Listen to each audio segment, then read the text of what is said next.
Mestre Jesus, né? Então, como sempre, nós vamos fazer o início do nosso trabalho, abrir o nosso trabalho com a nossa prece, né? E eu convido, então, a você para que, neste momento, se concentre para que nós, juntos, mentalmente, possamos nos envolver com essa vibração que os nossos amigos espirituais nos trazem e vão levar para cada um de nós, na casa de cada um, aquilo que necessitam neste momento. Neste momento, nós elevamos o nosso pensamento a Jesus, a corrente socorrista de paz e amor, em nome do nosso irmão Natanael, e pedimos, meu Pai, que Tu nos auxilie para que esta vibração de paz, de amor, de harmonia, fraternidade, possa envolver a cada um daqueles que está conosco reunido nesta noite, de muita paz, de muita luz. E neste momento também pedimos por todos aqueles que nos preocupam, nossos familiares, nossos entes queridos, que é o momento que a família recebe esta força, esta luz a mais para guiar os nossos horizontes no caminho da senda que Jesus nos ensinou, da paz, do amor, do perdão e da felicidade. E neste momento, nós temos o imenso prazer de contar novamente com a companhia da nossa querida Tânia Oliveira. Tânia, seja bem-vinda, uma boa noite para você, querida. A palavra é sua. Muito obrigada, agradeço muito ao Paulo e agradeço pela oportunidade. E é uma oportunidade que tem que ser renovado e muito importante para nós, porque, na realidade, falar sobre o Evangelho de Jesus é uma bênção, é uma oportunidade bendita que nós recebemos aqui na Terra, porque nós vamos falar sobre a verdade, nós vamos falar sobre os ensinamentos do nosso Mestre, que cada vez mais se tornam atuais. Nós vamos hoje nos deter no capítulo 4 do Evangelho segundo o Espiritismo, cujo título é Ninguém poderá ver o reino de Deus se não nascer de novo. E o que nos chama a atenção é um item que nós vamos falar mais detalhadamente, que é o fortalecimento dos laços de família em função da reencarnação. E começando com a leitura do Evangelho, nós vamos ler dois itens de Mateus, o item 3 de Mateus e Marcos e o item 5 de Mateus. Então, diz o seguinte: seus discípulos, então, o interrogaram desta forma: por que dizem os escribas ser preciso que antes volte Elias? Jesus lhe respondeu: é verdade que Elias há de vir e restabelecer todas as coisas, mas eu vos declaro que Elias já veio e eles não o conheceram e o trataram como lhes aprouve. É assim que farão sofrer o Filho do Homem. Então seus discípulos compreenderam que fora de João Batista que ele falara. E o item 5, eles estão interligados, fazem parte do mesmo capítulo. Esse é um pouco mais longo, mas ele vai preencher bem aquilo que eu gostaria de passar para vocês. Vai trazer as ideias que eu gostaria de passar para vocês. Então, o item 5 diz assim: ora, entre os fariseus havia um homem chamado Nicodemos, senador dos judeus, que veio à noite ter com Jesus e lhe disse: Mestre, sabemos que vieste da parte de Deus para nos instruir como um doutor, porquanto ninguém poderia fazer os milagres que fazem se Deus não estivesse com ele. Jesus lhe respondeu: em verdade, digo-te, ninguém pode ver o reino de Deus se não nascer de novo. Disse-lhe Nicodemos: como pode nascer um homem já velho? Como pode tornar a entrar no ventre de sua mãe para nascer segunda vez? Retorquiu-lhe Jesus: em verdade, digo-te, se um homem não renasce da água e do Espírito, não pode entrar no reino de Deus. O que é nascido da carne é carne, o que é nascido do Espírito é Espírito. Não te admires de que eu haja te dito, haja ser preciso que nasças de novo. o Espírito sopra onde quer e ouves a sua voz, mas não sabes de onde ele vem, nem para onde vai. O mesmo se dá com todo homem que é nascido do Espírito. Na nossa vida, ao longo, né, da nossa existência, muitas vezes nós paramos para nos perguntarmos quem somos, para onde vamos. Quando nós já temos o conhecimento espírita, quando nós já temos todo esse manancial de conhecimento, toda essa interpretação do Evangelho que nos permite ver um pouco além, nós já temos essas respostas.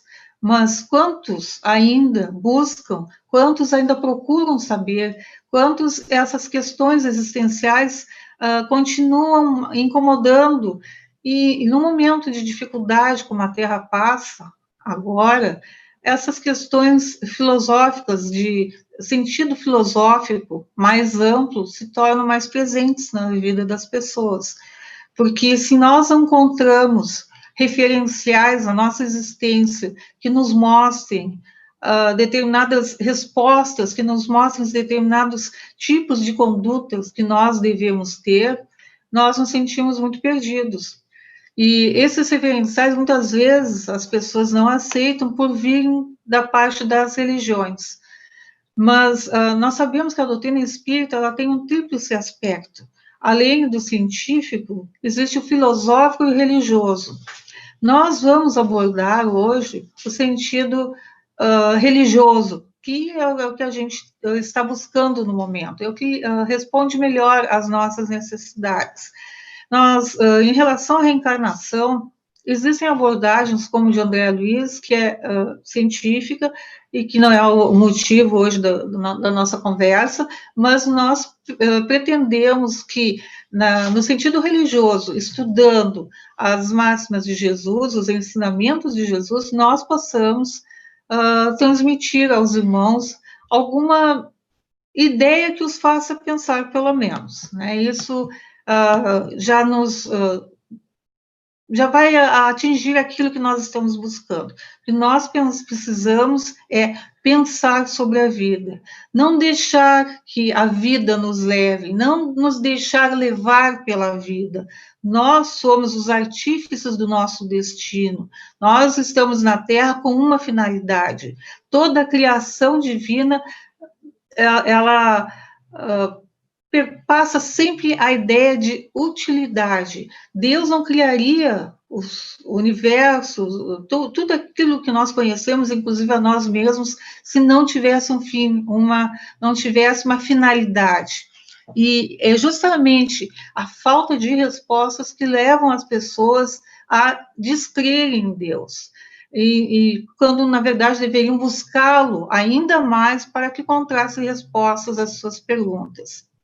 Essas passagens do Evangelho, de que eu havia citado antes, elas, de Marcos, dos evangelistas Marcos e Mateus, elas são bem claras, elas não nos deixam dúvidas quanto à ideia, aquilo que Jesus estava querendo dizer. Ele está falando realmente em renascimento, ele não está falando em ressurreição, ele está falando em renascimento. Mas nós sabemos, e aí nós vamos voltar um pouco ao aspecto histórico, que por volta do ano 300 e pouco, que envolve os concílios de Niceia e o concílio de Milão, quando o cristianismo passou a ser aceito pelo Império Romano, não é? Já havia no próprio movimento cristão algumas mudanças, já havia esses 300 anos que se passaram desde o nascimento do Cristo, desde a passagem do Cristo pela Terra, já havia, por falha do próprio homem, algumas ideias contraditórias, já existiam dentro do próprio cristianismo outras ideias, outras seitas, as igrejas que na época Paulo havia criado, né, em vários locais do Império Romano e fora do Império também, já existiam ali algumas dissensões, algumas opiniões divergentes em relação à própria natureza de Jesus. Mas no Concílio de Nicéia, quando o cristianismo passou a ser aceito, quando as perseguições foram proibidas, no caso, ali já houve muitas... o cristianismo assimilou muita coisa do próprio Império Romano. O Império Romano, com a sua grandeza, com a sua imponência, com o seu orgulho, caiu diante da cruz de Jesus. Cedeu ante a cruz de Jesus, com tudo aquilo que havia sido feito nos milênios anteriores, em termos de construções da inteligência, da administração, tudo aquilo que era em escala superlativa no Império Romano, caía de joelhos diante da cruz de Nosso Senhor. Por quê? Porque a ideia cristã era muito maior do que tudo aquilo que os romanos haviam construído. A ideia do amor, a ideia do Deus único que Jesus trazia, superava tudo aquilo que eles podiam conceber, porque, na realidade, o pensamento cristão era tão diferente do pensamento vigente na época, que existia um conflito tão grande que era necessário que um deles cedesse, e, no caso, como sendo portador das verdades maiores da vida que Jesus veio nos trazer, foi diante deles que o império caiu. Mas nessa queda, vamos dizer assim, nessa mudança de entendimento, o que aconteceu? O poder ainda estava nas mãos dos romanos. Eles ainda administravam o império. Embora o império já estivesse esfacelando naquele período, eles tinham o poder temporal, o poder da terra. E o que aconteceu? As mudanças começaram a ocorrer dentro do cristianismo, que mais tarde viria a ser o catolicismo. Os primórdios do cristianismo nos mostram que, naquele princípio, muitas coisas foram deturpadas, mal interpretadas, foram modificadas de acordo com os interesses dominantes. Isso é um fato que nós podemos verificar pela própria história. Agora vamos pensar, voltando à ideia da reencarnação, que é o princípio que Jesus nos trouxe, nos falando do renascer de novo a Nicodemos. Nós vamos abordar a reencarnação a partir de 4 questões. A primeira delas, que nós, espíritas, entendemos como não sendo um castigo, mas muitas pessoas perguntam, a reencarnação pode ser considerada um castigo? Na realidade, o castigo existe só quando nós, ao passar pela vida terrena, ao retornar à carne, nós falhamos.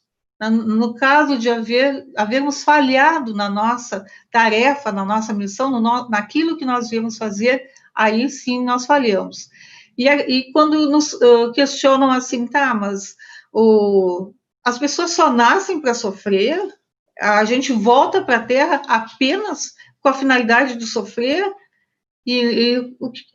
Certamente que não, a resposta não seria positiva, porque a reencarnação prevê não apenas resgate de problemas do passado, mas aprendizado. Na verdade, eu acho que a gente pode considerar assim, reencarnação é sinônimo de misericórdia e de clemência divina, porque nós podemos recomeçar alguma coisa que nós não terminamos ou fizemos de uma forma errada e podemos corrigir. Só que nem sempre a gente vem apenas para corrigir. Aliás, entre as situações que nós precisamos corrigir e aquelas que nós vamos aprender, a função de aprendizado é muito maior do que a função de punição ou de sofrimento. A Terra, como sendo um planeta de provas e expiações, sempre, no estágio em que ela se encontra, sempre haverá o sofrimento, até que ela mude de grau na cadeia evolutiva do universo. Ela vai mudar, está mudando, tudo isso que nós estamos presenciando aqui na Terra é sinal de mudança, mudança traz sofrimento.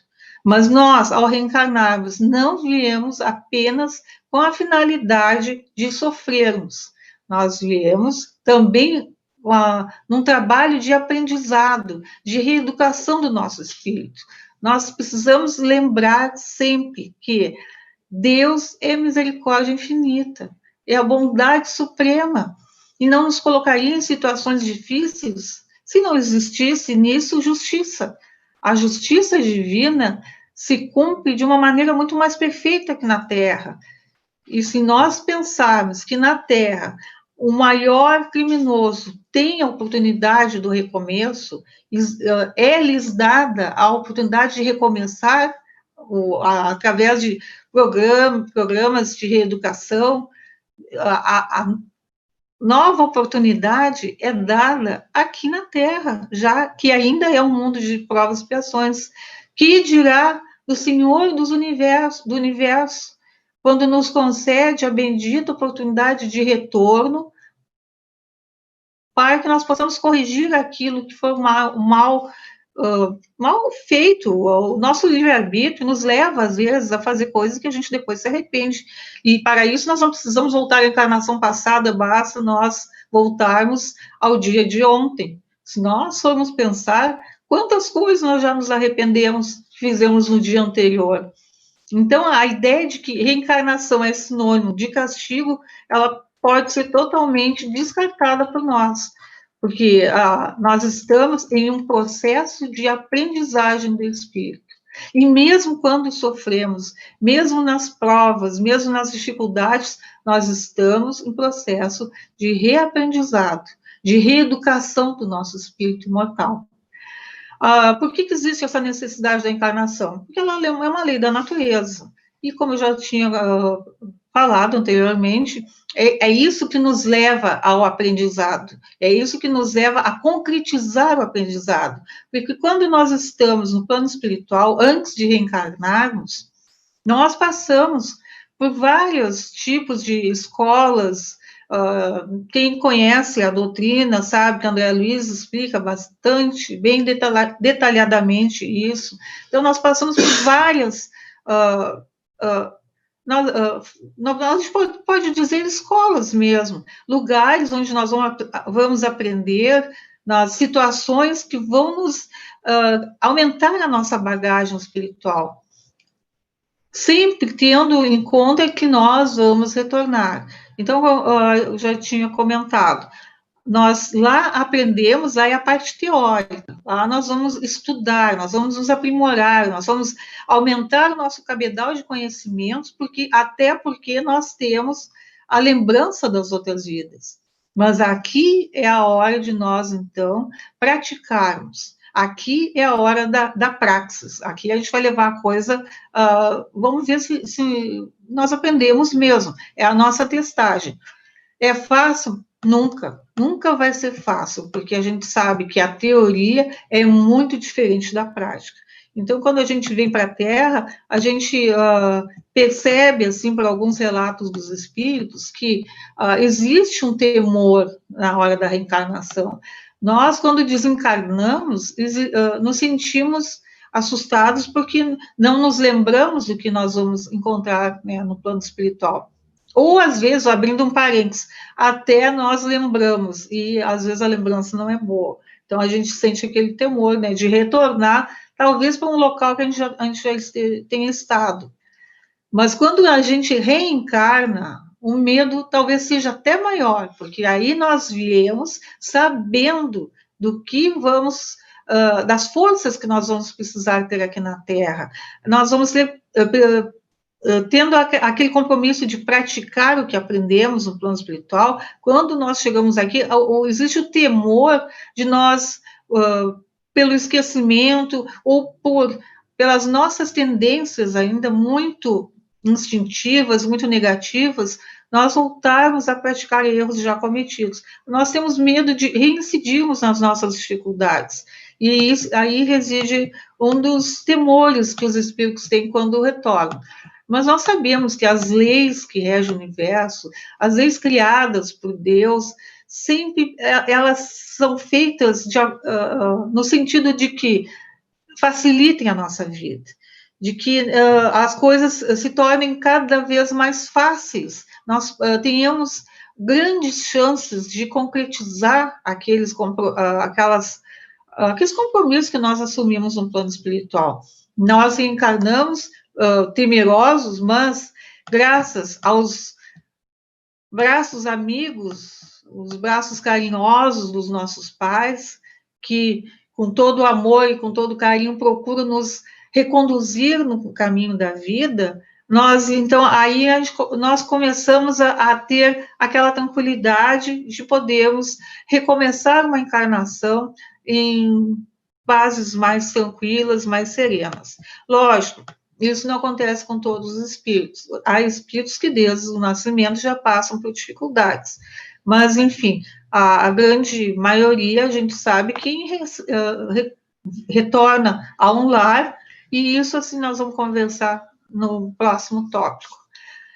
Qual é o proveito da reencarnação se nós esquecemos o passado? Isso é uma questão que muitas vezes é feita, e que ela, inclusive, é uma questão que está no Livro dos Espíritos, e ela nos diz assim que se a gente não tem consciência do passado, que são 293 do Livro dos Espíritos, por que qual é a utilidade da encarnação se nós não nos lembramos do passado? Na realidade, o que acontece é que nós não temos uma lembrança exata do que foi, do que aconteceu, aquilo que foi feito em outras vidas, mas nós temos a intuição, e sendo que essa intuição, ela se manifesta em nós através das tendências instintivas, são as reminiscências do passado. E a nossa consciência, ela nos aponta quando nós estamos perdendo terreno para aquelas tendências que nós trazemos. A nossa consciência, ela liga, dá um alerta quando nós estamos prestes a praticar novamente os mesmos erros. Quando existe a dúvida, quando nós não sabemos exatamente, faço isso ou não faço, é certo ou não, eu tinha vontade de fazer tal coisa, mas depois pode acontecer uma coisa pior. Então, essa dúvida que a gente tem sobre a maneira de agir, esse temor de errar, é porque nós já erramos naquele setor. A consciência, ela se torna presente. Muitas vezes a gente consegue burlar a consciência com os nossos atos, mas essas grandes dificuldades que nós trazemos de outras vidas, ela dá um alerta e a gente sente que não deve mais seguir por aquele caminho. Então, assim, o esquecimento faz parte da misericórdia divina. Nós não teríamos condições num planeta como a Terra, um planeta de provas e expiações, né, repetindo novamente, nós não teríamos condições de lembrar o passado.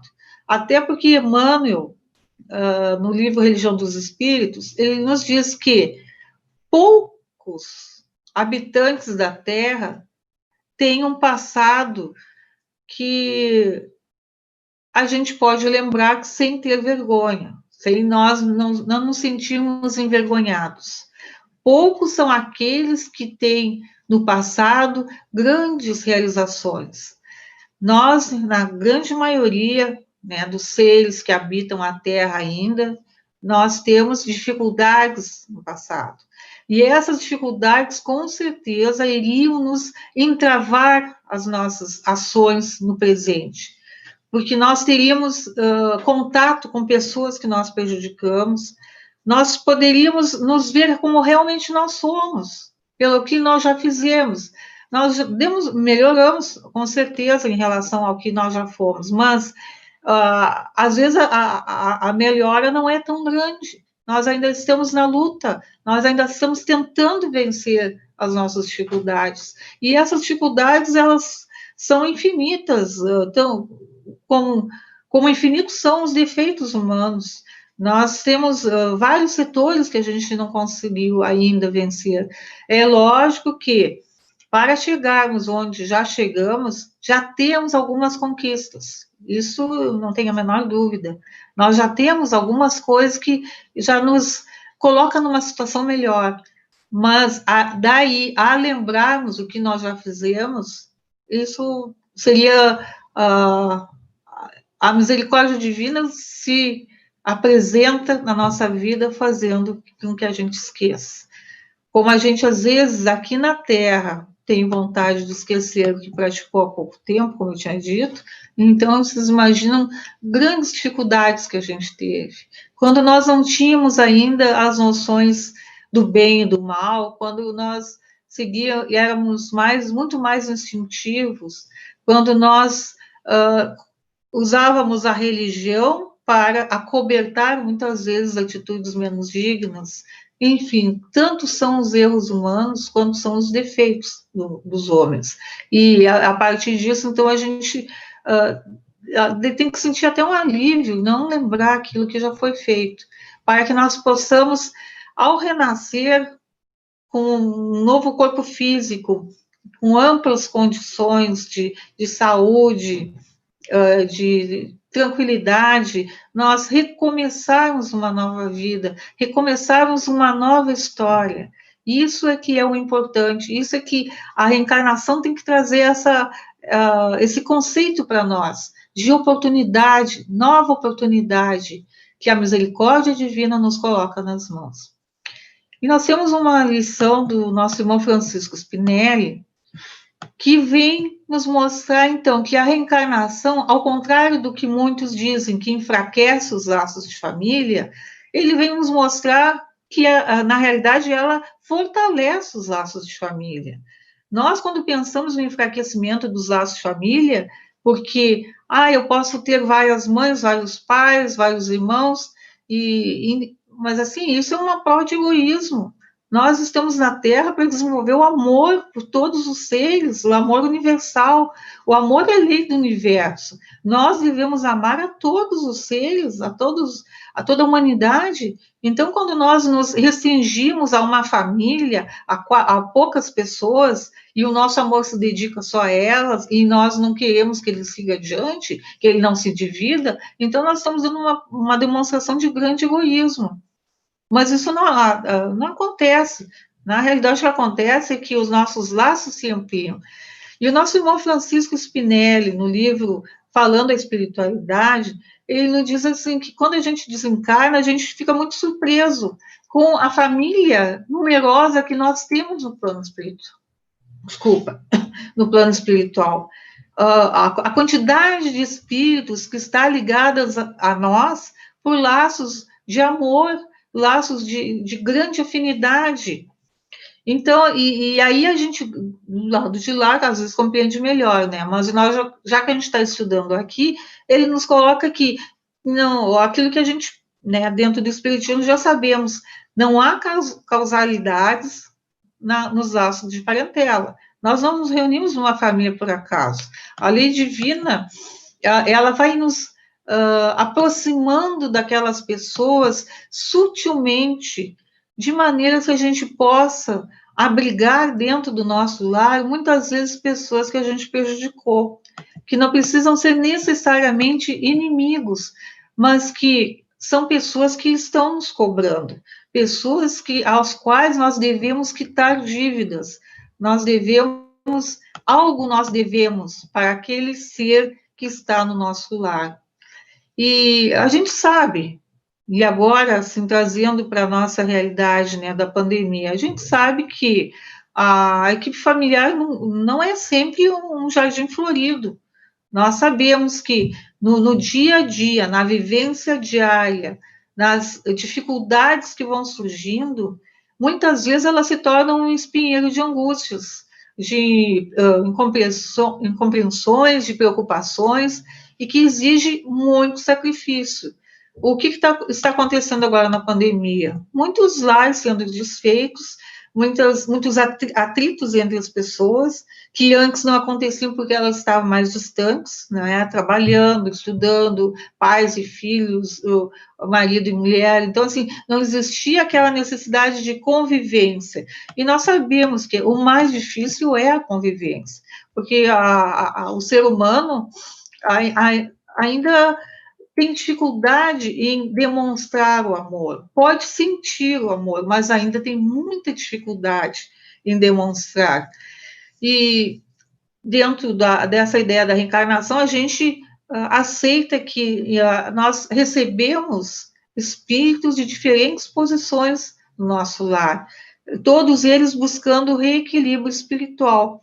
E esse reequilíbrio só vai vir de uma forma, se de alguma maneira nós prejudicamos aquele espírito em outra vida, em outro momento, a única coisa que nós podemos fazer para resgatar este espírito, para que ele venha para o nosso coração, é tratando com amor e com entendimento. E isso envolve não apenas os filhos, os casais, mas os familiares de uma forma geral. A violência ou a separação nunca vai trazer o entendimento. Nós estamos, dentro dessa lei de casualidade, unidos no reduto doméstico, exatamente para que haja entendimento, para que haja perdão. E esse perdão, como é que ele não vai acontecer de uma hora para outra?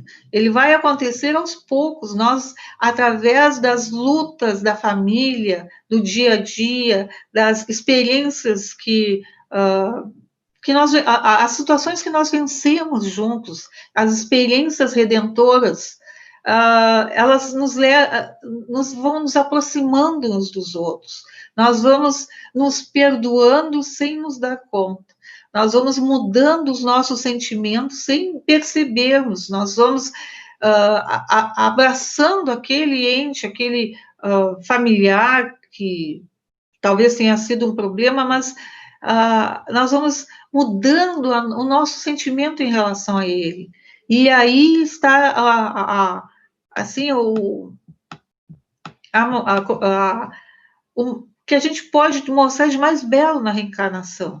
É nós conseguirmos mudar transformar o ódio em amor, em fazer com que os seres, ao se separarem, quando um desencarna, um ou outro desencarna, que os seres consigam sentir nos seus corações que estão perdoados, que não existe mais nada que nos afaste daquela pessoa.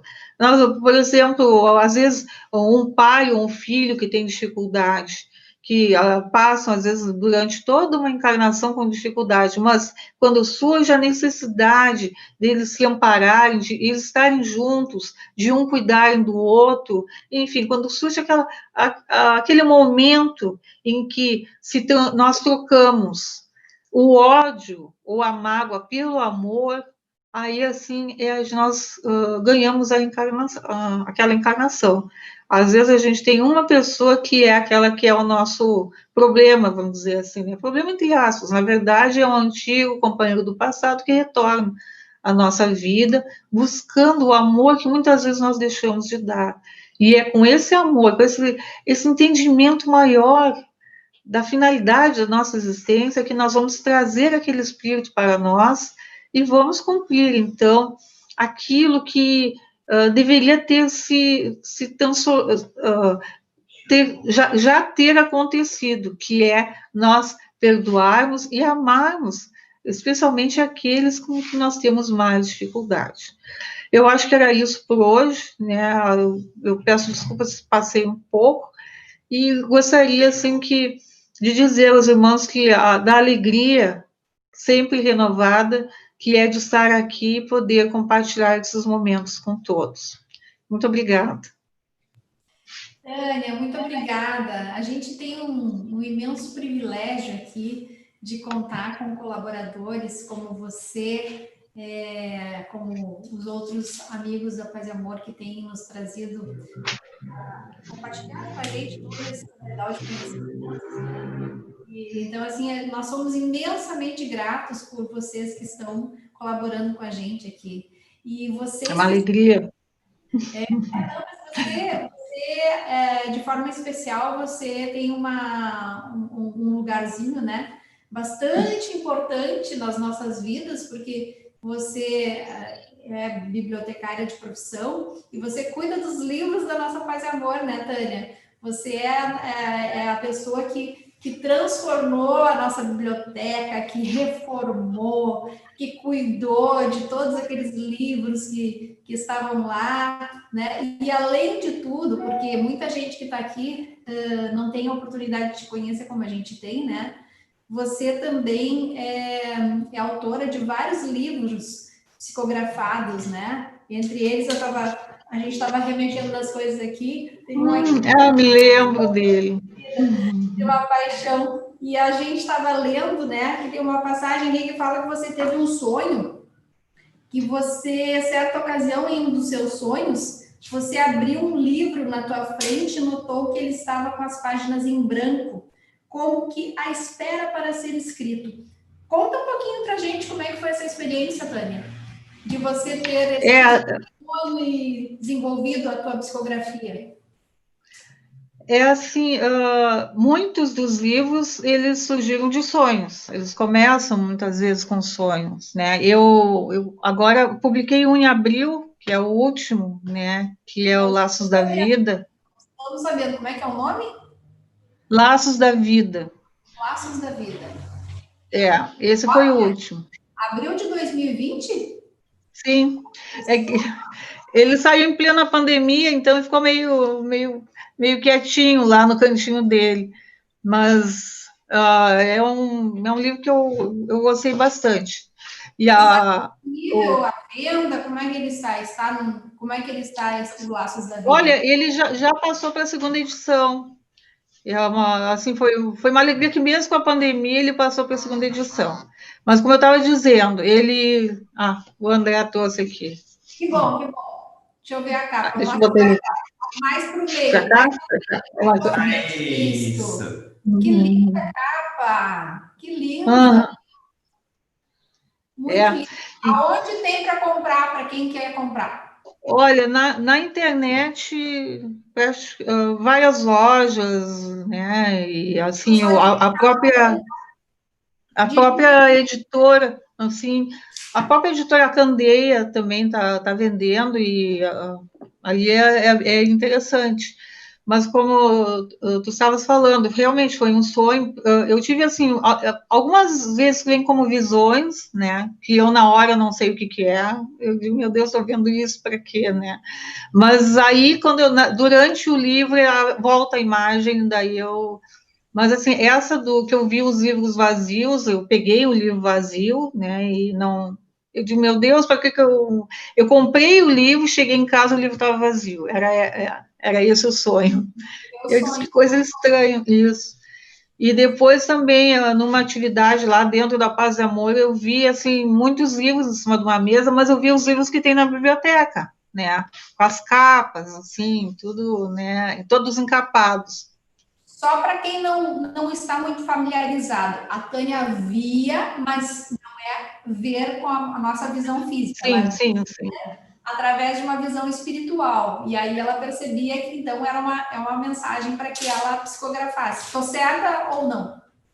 É que, assim, quando eu vi, muito tempo, eu não entendia muito bem, assim, porque, assim, eu via os livros antigos, mas na frente deles eu via muitas capas novas de livros, diferentes daqueles que a gente tem lá, né, todos encapados, né, eu via, assim, capas como essas, assim, que tem hoje em dia, e na época eu achava, assim, que coisa estranha isso, né, mas naquele momento não era o momento, então eu não entendi que seria eu que escreveria, né? Não é uma coisa que foi planejada. E aí, em 2001, em função de algumas coisas, uma situação que a gente viveu, né, na nossa vida, aí começou a vir a história inteira, né? Inteira e...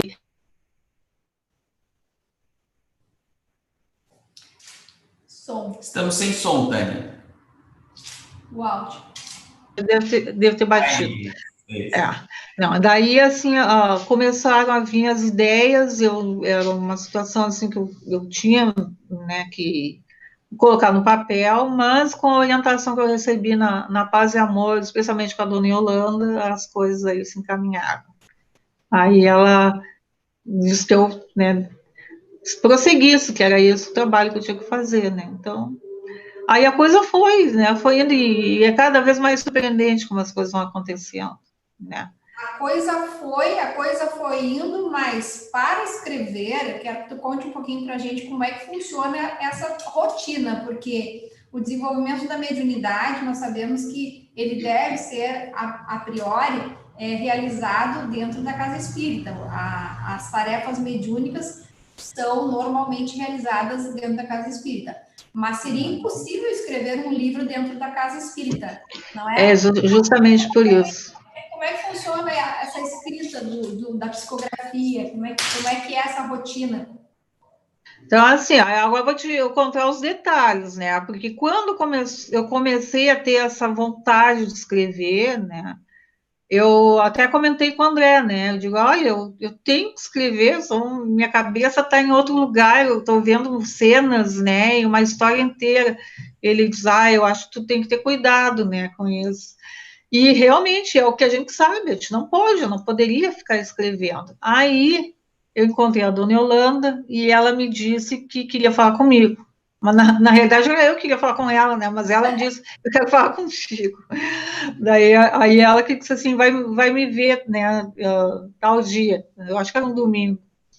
Aí eu disse assim, aí eu fui pensando, né? Porque ela sempre nos orientou em muitas coisas nessa parte de mediunidade. Eu digo, falo ou não falo, né? Se eu disser, ela vai dizer que eu, né, tô com problema. Se eu não disser, né, eu não vou ficar sabendo como é que eu vou levar a coisa adiante. Daí eu cheguei e eu fui até lá pensando, falo ou não falo, né? Digo ou não digo que eu tenho que escrever, que eu tô com essa coisa, né? Daí, quando ela abriu a porta, ela disse assim, eu não tinha, ela abriu a porta, eu entrei, eu não tinha sentado, ela me olhou e disse, tu está escrevendo um livro. Eu digo, Thomas, já vou parar, né? Já vou parar, estou parando.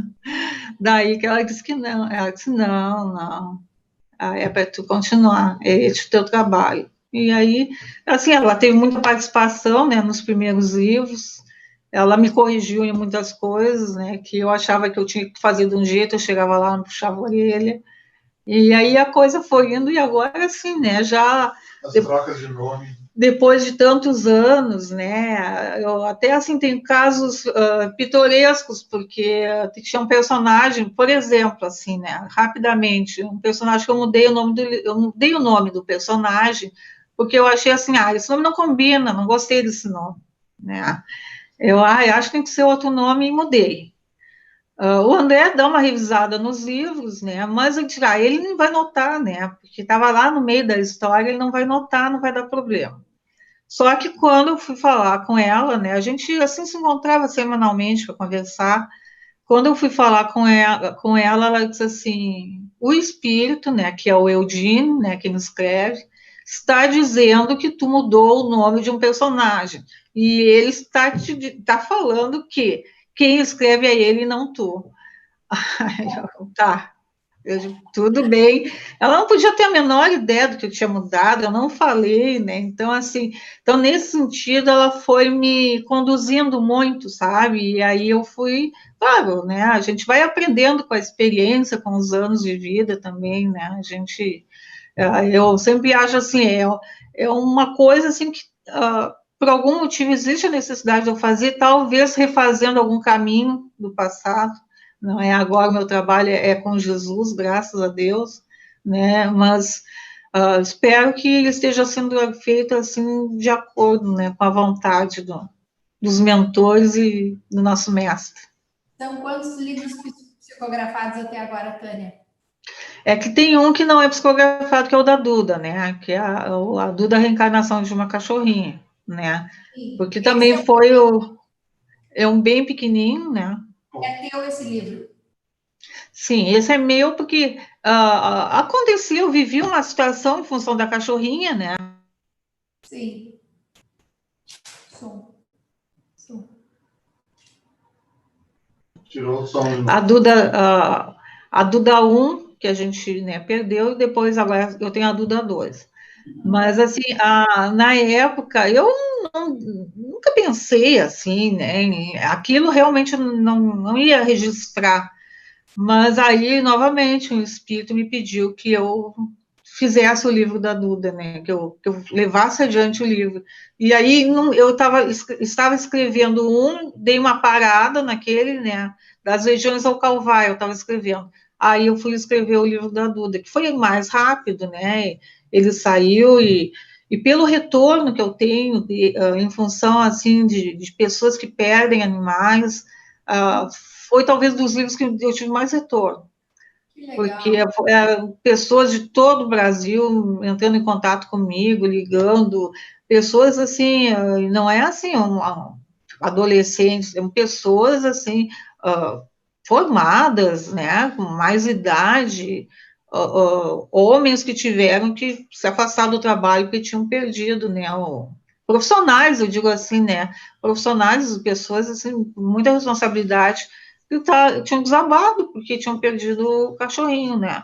Então, assim, é um problema, né, que a humanidade, que as pessoas passam, né? Hoje em dia já está se pensando em dar o direito da pessoa, quando perde o animal, ficar um período afastado do trabalho, né? Porque existe um luto, né? Apesar de não ser uma pessoa, existe um luto porque é um ser, né? Um ser onde existe uma troca de amor muito grande, né? Então é isso. Quem perdeu um animalzinho que sabe, né? Na dor. Exatamente. Mas só para a gente concluir, então, tirando o livro da Duda, que é um livro escrito por você, pela Tânia Oliveira mesmo, quantos livros psicografados você já realizou, Tânia? São 8. São 8. 8. E todos são pelo espírito de Eugênio? Isso. Não, tem o das legiões e etaquíneos. Depois voltei com o Eudinho. A minha ideia, assim, de ter um trabalho desenvolvido com esse espírito, né? Porque ele também tinha umas questões, assim, que, em relação a Jesus e algumas coisas que durante a vida dele, eram pontos, assim, importantes da vida dele, eu acabei, né, por alguma ligação que eu tenho com ele do passado, né? Então, nos aproximamos para isso. Mas tu tinha falado antes sobre o trabalho, como é feito. Realmente, é um trabalho, o ideal seria que fosse um centro espírita, mas não existe esse tipo de situação, não é? Porque no centro espírita, as mediúnicas, elas são para desobsessão, né? Elas são para esclarecimento dos espíritos, né? É um posto de socorro para os espíritos. Então, acho que não teria nem assim, não teria por que, né, ficar recebendo esse tipo de livro no centro espírita.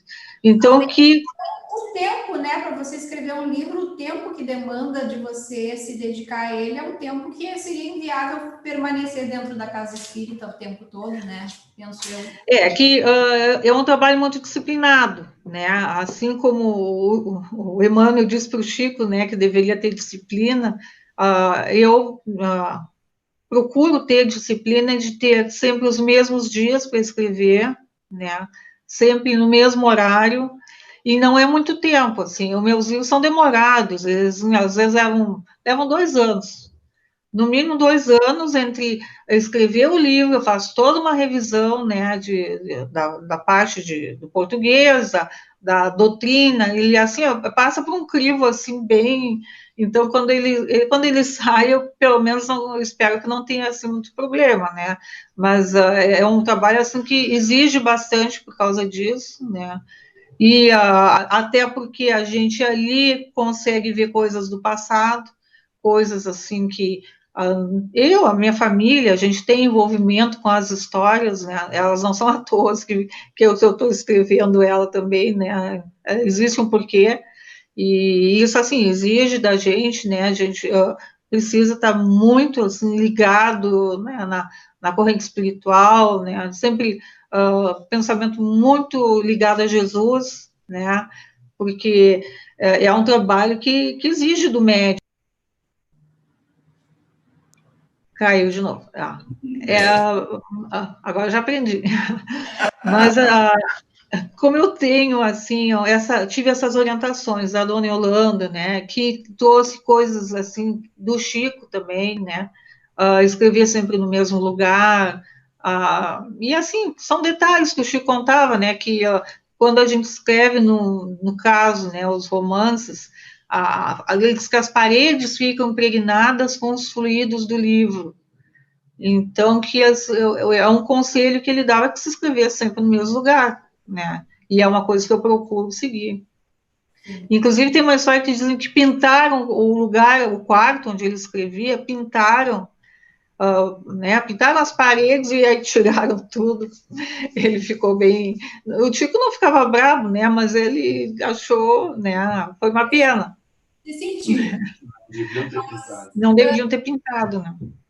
Tânia, querida, nós poderíamos ficar aqui conversando muito mais contigo. Gostaria até muito mesmo, mas a gente, infelizmente, vai ter que encerrar. Sim, Então, eu te sim, claro. agradeço por essas preciosidades que tu nos traz e te convido sempre, já sócia aqui da gente também, para voltar sempre para colaborar com a gente. Tá bom, querida? Sempre que quiserem, né, e que podem, estou à disposição. Queremos. Vamos encerrar, então, a nossa palestra. E vamos, então, convidar a todos que sempre conosco neste momento, elevando nosso pensamento a Deus, a Jesus, e neste momento nós encerramos essa nossa atividade pedindo perdão ao nosso Pai pelas nossas falhas, por aquilo que ainda não conseguimos fazer de melhor forma, e pedimos força para que nós possamos realizar daqui para frente da maneira correta. Pedimos a intuição, a inspiração, a coragem para podermos entender os nossos problemas e buscar as soluções. Também pedimos por todos aqueles que nos são contrários, pedimos pelos nossos agressores, pedimos por aqueles que nós já agredimos, pedimos que nós possamos nos entender, pelos espíritos desencarnados que se encontram neste momento sendo atendidos na casa de cada um de nós.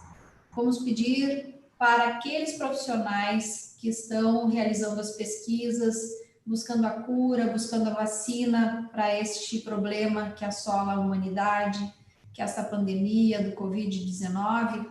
Vamos pedir para que eles tenham as intuições, que os espíritos amigos consigam penetrar nas almas desses seres, desses trabalhadores, iluminando, guiando, assim que nós possamos nos tornar merecedores de receber esta graça, porque sabemos que nós precisamos merecer receber esta oportunidade de cessar este problema e a nossa vida tomar um rumo diferente do que vem sendo até agora. Assim, Mestre Jesus, nós te agradecemos pela oportunidade, agradecemos por cada um dos nossos irmãos que recebeu as tuas vibrações através da presença dos irmãos espirituais. Em nome de Deus, em nome de Jesus, damos por encerrado o nosso trabalho da noite de hoje e amanhã tem mais. Amanhã tem Paz e Amor Virtual às 15 horas, não perca. Um beijo para todo mundo. Beijo. Deus. Até mais. Tchau, tchau. É. Tchau.